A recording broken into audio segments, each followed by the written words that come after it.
So hi everyone. இந்த வீடியோவில் last week வந்து எஸ்எஸ்சி ஸ்டெனோ 2025 நோட்டிஃபிகேஷன் வந்து ரிலீஸ் பண்ணியிருந்தாங்க. ஸோ இட்ஸ் அன்ஃபார்ச்சுனேட் 261 வேகன்சிஸ் தான் இருந்துச்சு. பட் இது வந்து ஒரு டென்டேட்டிவ் வேகன்சிஸ் தான். அதாவது எஸ்எஸ்சி சைடில் இருந்து ஒரு வருஷமும் வந்து ஈச் மினிஸ்ட்ரிஸ்க்கு வந்து வேகன்சிஸ் அடுத்த இயர்க்கு எவ்வளோ அப்படின்ட்டு டிஸ்க்ளோஸ் பண்ண வந்து டைம் கொடுப்பாங்க. இந்த வருஷம் எப்படி அப்படின்னா அந்த டைம் வந்து 13/6 வரைக்குமே வந்து கொடுத்துருக்காங்க. அதாவது எஸ்எஸ்சி சைட்லேருந்து உங்கள் மினிஸ்ட்ரிஸ்க்கு எவ்வளோ இது தேவை அப்படின்ட்டு டிஸ்க்ளோஸ் பண்ண சொல்லி இந்த இந்த டேட்லேருந்து இந்த டேட்டுக்குள்ளே வந்து எஸ்எஸ்சிக்கு அனுப்பணும் அப்படின்னு சொல்லுவாங்க இல்லையா. ஸோ அந்த டேட் வந்து 13/6 வரைக்குமே வந்து கொடுத்துருக்காங்க. ஹேவ் சம் ஹோப் இன்னும் வந்து சம் மினிஸ்ட்ரிஸ் வந்து டிஸ்க்ளோஸ் பண்ணாமல் இருக்கலாம். ஸோ அதனால ஃபைனல் ரிசல்ட் வந்து வரும்போது நமக்கு வேகன்சிஸ் கொஞ்சம் அட்லீஸ்ட் 500 600ஆவது வரலாம்ட்டு எக்ஸ்பெக்ட் பண்ணலாம். ஸோ ரொம்ப எக்ஸ்பெக்ட் பண்ண முடியல அப்படின்னாலும் கொஞ்சம் இன்க்ரீஸ் ஆனாலும் அது ஒரு நல்ல விஷயம் தான். Something is better than nothing. So அதுதான். அண்ட் நோட்டிஃபிகேஷன் வந்து 6th ரிலீஸ் பண்ணிட்டாங்க. ஸோ லாஸ்ட் டேட் வந்து 26th. ஸோ இது பார்த்துக்கோங்க. முடிஞ்ச அளவுக்கு முன்னாடியே 4 நாள் 5 நாள் முன்னாடியே வந்து அப்ளை பண்ணிடுங்க. லாஸ்ட்டாக உங்களுக்கு சொல்கிறேன். 26னா 25th 26ன்ட்டு போகும்போது வந்து சர்வர் ப்ராப்ளம் ஆக ஆரம்பிச்சிடும். ஸோ கரெக்ஷன் விண்டோ வந்து ஜூலை 1 அண்ட் ஜூலை 2 2 நாள் கொடுத்துருக்காங்க. எக்ஸாம் வந்து 6th August to 11th August. So இதில் எப்படி ஈச் டே ஒரு ஷிஃப்ட் கண்டக்ட் பண்ணுவாங்களா, 2 நாளில் 3 ஷிஃப்டாக போட்டு கண்டக்ட் பண்ணுவாங்களா எப்படின்ட்டு தெரில. அது நமக்கு வந்து டைம் இது ஹால் டிக்கெட்டில் தான் வந்து நமக்கு தெரியும் என்ன பண்ணுறாங்க அப்படின்ட்டு. ஸோ நம்ம எஸ்எஸ்சி ஸ்டெனோவை பொறுத்த வரைக்கும் grade C and grade D. Grade D வந்து 80 word per minute, grade C வந்து 100 word per minute.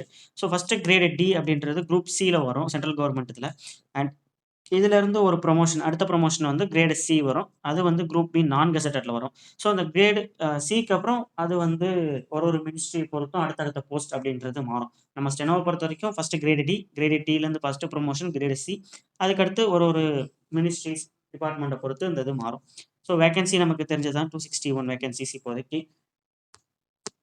And age relaxation. So age limit வந்து கிரேடு சிக்கு 30 இயர்ஸ் தான் மேக்ஸிமம் ஏஜ். அண்ட் கிரேடு டிக்கு வந்து 27 இயர்ஸ் வரைக்கும் இருக்குது. ஸோ ஏஜ் ரிலாக்ஸேஷன் பார்த்தீங்கன்னா யூஆருக்கு எதுவும் கிடையாது. எஸ்சி எஸ்டிக்கு வந்து 5 இயர்ஸ், ஓபிசிக்கு 3 இயர்ஸ் தராங்க. ஸோ இதெல்லாம் நம்ம மற்றதெல்லாம் பிடபிள்யூடிலாம் நமக்கு இப்போது தேவையில்லை. அது இருக்கிறவங்க நோட்டிஃபிகேஷன் வந்து பார்த்துக்கோங்க.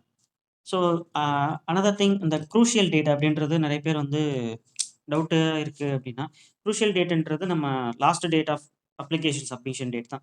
ஸோ நமக்கு வந்து 26th ஜூனு. ஸோ உங்கள் OBC or SC ST certificate வந்து உங்கள் ரிசர்வேஷன் கிளைம் பண்ணுறவங்க அந்த சர்டிஃபிகேட் வந்து இந்த டேட்டுக்குள்ளே வந்து இருக்கணும். 26th 6th வந்து கண்டிப்பாக இருக்கணும். அதுக்கப்புறம் வந்து வாங்கலாமா அப்படின்னா அதுவும் ஒன்றும் பிரச்சனை இல்லை. பட் நீங்கள் இப்போதைக்கு வந்து எஸ்எஸ்சி இது இப்படி என்னன்னா 3 வருஷம், அதாவது இந்த டேட்டுக்கு 3 வருஷம் முன்னாடி வாங்கியிருந்தாலே வேலிட் தான் அப்படின்ட்டு எஸ்எஸ்சியோட ஒரு ஓஎம் இருக்கு, ஆஃபீஸ் மெமோரண்டம் இருக்கு. ஸோ அதனால 3 இயர்ஸ்க்குள்ள இருந்தாலே வந்து போதும். நீங்க அது உங்களுக்கு ப்ரூஃப் அவ்வளோதான். ஸோ இந்த 3 இயர்ஸ் இல்லாதவங்க இப்போ கூட அப்ளை பண்ணலாம். ஒன்றும் பிரச்சனை இல்லை. இன்னும் 20 நாள் இருக்கு. சாரி, இன்னும் ஒரு 15 நாள் அதிகபட்சம் இருக்குன்னு வச்சுக்கோங்களேன். இப்போ அப்ளை பண்ணீங்கனாலும் ஒரு வாரத்தில் ஃபஸ்ட்டு இன்கம் சர்டிஃபிகேட் வாங்கலாம். ஸோ நான் இது ஓபிசிக்கு சொல்கிறேன். இன்கம் சர்டிஃபிகேட் வாங்கலாம். தென் வந்து இன்கம் வச்சு ஓபிசி சர்டிஃபிகேட் அப்ளை பண்ணிக்கலாம். ஸோ எஸ்சி எஸ்டிக்கும் அதே மாதிரி தான். இந்த 15 நாள் அப்படின்றது சீக்கிரமாகவே கிடச்சிரும். வேணுங்கிறவங்க இப்போயே கூட வாங்கி வச்சுக்கலாம். சப்போஸ் இதுலேருந்து நீங்கள் டாக்குமெண்ட் வெரிஃபிகேஷன் போகிறீங்க அப்படின்னா, அது அந்த மினிஸ்ட்ரீஸ்லேயே வந்து சொல்லுவாங்க. நீங்கள் ஃப்ரெஷ்ஷாக வந்து ஒரு சர்டிஃபிகேட் வாங்கிட்டு வந்துருங்க அப்படின்னு சொல்லுவாங்க. ஸோ இந்த டைமில் வாங்குறது வேஸ்ட்டுன்னு சொல்ல முடியாது.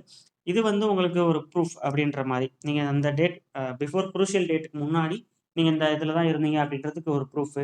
தென் வந்து அவங்க டிபார்ட்மெண்ட்ல இந்த மாரி உங்கள கேண்டிடேட்டா உங்க டோசியர் மெயின்டெயின் பண்றதுக்கு அந்த டைம்ல ஒரு ஃப்ரெஷ்ஷா வந்து வாங்கிட்டு வர சொல்லுவாங்க. ஸோ அதுக்கும் இதுக்கும் சம்மந்தம் இல்ல. ஸோ இது மட்டும் கரெக்ட்டா பார்த்து வச்சுக்கோங்க. And so one time registration பண்ணி முடிச்சுட்டு அப்ளை பண்ணுங்க. அண்ட் இப்போ ஆதார் அத்தென்டிகேஷன் வந்து கொண்டு வந்திருக்காங்க. முடிஞ்சா வந்து எல்லாருமே வந்து முடிஞ்சா இல்ல, ஆல்மோஸ்ட் எல்லாருமே வந்து அத ஆதார் அத்தென்டிகேஷனே பண்ணிக்கங்க. பிகாஸ் ஆதார் அத்தென்டிகேஷன் பண்ணிட்டோம் அப்படின்னா, நமக்கு ஃபோட்டோ அப்லோட் பண்ண தேவையில்ல, சிக்னேச்சர் பண்ண தேவையில்ல, அங்க எக்ஸாம் ஹாலுக்கு ப்ரூஃப் கொண்டு போகணும், ஃபோட்டோ மேட்ச் ஆகணும், அந்த மாரிலாம் எதுவுமே தேவையில்ல. ஸோ நீங்க ஆதார் அத்தென்டிகேஷன் வந்து பண்ணிக்கங்க. ஸோ அவங்களுமே வந்து எல்லாமே எம்பசைஸ் பண்றது எல்லாமே ஆதார் அத்தென்டிகேஷன் வச்சு தான் பண்ணிக்கிற மாரி சொல்றாங்க. பிகாஸ் நீங்க இது பண்ணீங்க, இது பண்ணல அப்படின்னா, நீங்க அதாவது பழைய மெத்தட் சொல்றாங்க.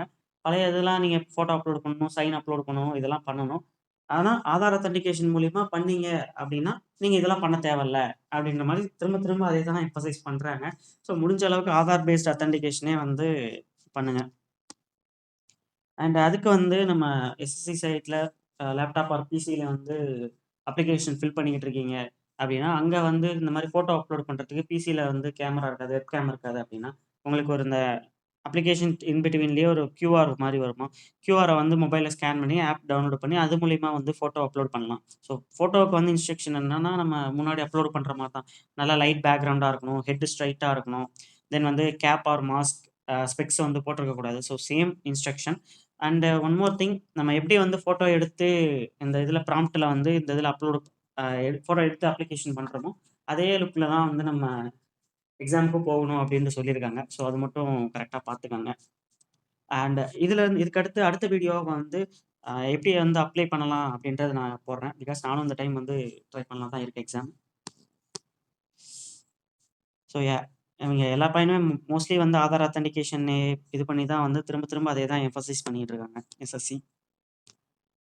ஸோ அப்ளிகேஷன் ஃபீஸ் வந்து ₹100. இதில வந்து women candidates, SC, ST, PWD, இஎஸ்எம்க்கு வந்து அமௌண்ட் எதுவும் கிடையாது. ஸோ லாஸ்ட் டேட் வந்து 27த்.